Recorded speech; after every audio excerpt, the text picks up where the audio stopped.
Hi നമസ്കാരം, ഞാൻ വിജിൻ. വളരെ എളുപ്പത്തിൽ ചെയ്തെടുക്കാൻ പറ്റുന്ന നല്ലൊരു നാടൻ ചിക്കൻ സ്റ്റൂവിൻ്റെ റെസിപ്പിയാണ് കേട്ടോ ഇന്നത്തേത്. ചിക്കൻ സ്റ്റൂ തയ്യാറാക്കാൻ വേണ്ടിയിട്ട് ഒരു ചട്ടിയിലേക്ക് 1/2 കിലോ ചിക്കൻ കഴുകി വൃത്തിയാക്കി ചെറിയ കഷ്ണങ്ങളാക്കിയത് ചേർത്തെടുക്കാം. ഒരു മീഡിയം സൈസ് പൊട്ടറ്റോ ചെറുതാക്കി കട്ട് ചെയ്തിട്ട് ചേർക്കാം. 2 ക്യാരറ്റ് ചെറുതാക്കി കട്ട് ചെയ്തിട്ട് ചേർക്കാം. ഇതിലേക്കൊരു 1/2 ടേബിൾ സ്പൂൺ ഉപ്പ് ചേർക്കുന്നുണ്ട്. പിന്നെ 1 ടീസ്പൂൺ മുഴുവനായിട്ടും കുരുമുളക് പൊടിച്ചതുകൂടി ചേർക്കാം.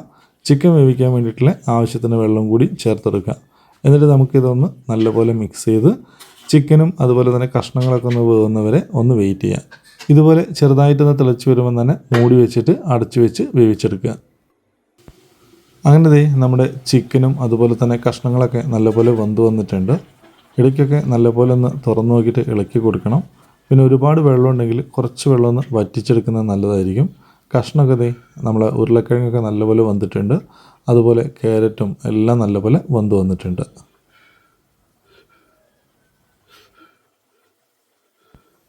ഇനി നമുക്ക് ഫ്ലെയിം ഓഫ് ചെയ്തിട്ട് നമ്മൾ ഈ ചട്ടി ഒന്ന് മാറ്റി വെക്കുക. എന്നിട്ട് ഒരു ഉരുളിയോ അല്ലെങ്കിൽ അടി കട്ടിയുള്ള പാത്രമോ വെക്കുക. 2 ടേബിൾ സ്പൂൺ വെളിച്ചെണ്ണ ഒഴിച്ചു കൊടുക്കുക.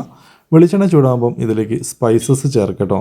സ്പൈസസൊക്കെ നല്ലപോലെ പൊട്ടി അതിൻ്റെ ഉള്ളിൽ നിന്ന് ഒരു ഓയിലൊക്കെ ഉണ്ട്, അതൊക്കെ റിമൂവായി ആ എണ്ണയിൽ കിടന്നിട്ട് നല്ലപോലെ ഒന്ന് മൂത്ത് വരണം. ആ സ്മെല്ലൊക്കെ ആ എണ്ണയിൽ നല്ലപോലെ പിടിക്കണം. ഇതിലേക്ക് നമ്മൾ ഇഞ്ചി വെളുത്തുള്ളി നീളത്തിലരിഞ്ഞതാണ്, അതും കൂടി ചേർത്ത് നല്ലപോലെ ഒന്ന് വഴറ്റിയെടുക്കുക. ഇഞ്ചിയും വെളുത്തുള്ളിയൊക്കെ നല്ലപോലെ മൂത്ത് വന്നിട്ടുണ്ട്. ഇനി ഇതിൽ സവാള ചേർത്ത് കൊടുക്കാം. ഒരു വലിയ സവാളയായിട്ടാണ് ഞാൻ എടുത്തത്. അത് ഇതുപോലെ ചെറുതാക്കി അരിഞ്ഞതാണ്. 2 പച്ചമുളക് നീളത്തിലരിഞ്ഞതും കുറച്ച് കറിവേപ്പിലയും 1/2 ടേബിൾ സ്പൂണിലും കുറവ് ഉപ്പും കൂടിയും ചേർത്തിട്ട് നല്ലപോലെ ഒന്ന് വഴറ്റിയെടുക്കുക. നമ്മുടെ സവാള നല്ലപോലെ വഴന്നു വന്നാൽ മതി, ഒരുപാട് ബ്രൗൺ കളറൊന്നും ആവണ്ട. ഏകദേശം ഈ കാണുന്ന പോലെ ഒന്ന് വന്ന് കിട്ടിയാൽ മതി കേട്ടോ. ഇത്രയും മതി. ഇതിലേക്ക് 1 ടേബിൾ സ്പൂൺ മുഴുവനായിട്ടും കുരുമുളക് പൊടിച്ചതും ചേർക്കുക. 1.5 ടീസ്പൂൺ നല്ല നാടൻ ഗരം മസാലയും കൂടിയും ചേർത്തെടുക്കുക. ഇനി ഇതെല്ലാം കൂടി ഒന്ന് വഴറ്റിയെടുക്കുക. നമ്മൾക്കിതിലേക്ക് മുളക് പൊടിയോ മഞ്ഞൾപ്പൊടിയോ അതിൻ്റെ ഒന്നും ആവശ്യമില്ല കേട്ടോ. ഈ ഒരു സംഭവങ്ങൾ മാത്രം മതി. പൊടികളൊക്കെ ഒന്ന് മൂത്ത് വന്നു കഴിഞ്ഞാൽ നമ്മളിത് ചട്ടിയിൽ വേവിച്ച് വെച്ചിരിക്കുന്ന ചിക്കൻ അതുപോലെ അങ്ങോട്ട് ചേർക്കുക. നേരത്തെ പറഞ്ഞ പോലെ നമ്മൾ ചിക്കൻ കറി വെക്കുന്ന സമയത്ത് ഒരുപാട് വെള്ളം ഉണ്ടെങ്കിൽ കുറച്ച് വെള്ളം ഒന്ന് വറ്റിച്ചെടുക്കണം കേട്ടോ. കാരണം എന്താണെന്ന് വെച്ച് കഴിഞ്ഞാൽ ഇനി നമ്മളിത് കുക്ക് ചെയ്യാൻ പോകുന്നത് തേങ്ങയുടെ 2ാം പാലാണ്, അതായത് കട്ടി കുറഞ്ഞ തേങ്ങാപ്പാലാണ് ഇനി നമ്മളിത് വേവിച്ചെടുക്കാൻ പോണത്. ഇപ്പോൾ ഏകദേശം ഒരു 80% വേവായിട്ടുണ്ട്. ബാക്കിയുള്ള 20% നമ്മളിത് 1 കപ്പ് തേങ്ങാപ്പാൽ എടുത്തിട്ടുണ്ട്, കട്ടി കുറഞ്ഞ തേങ്ങാപ്പാൽ.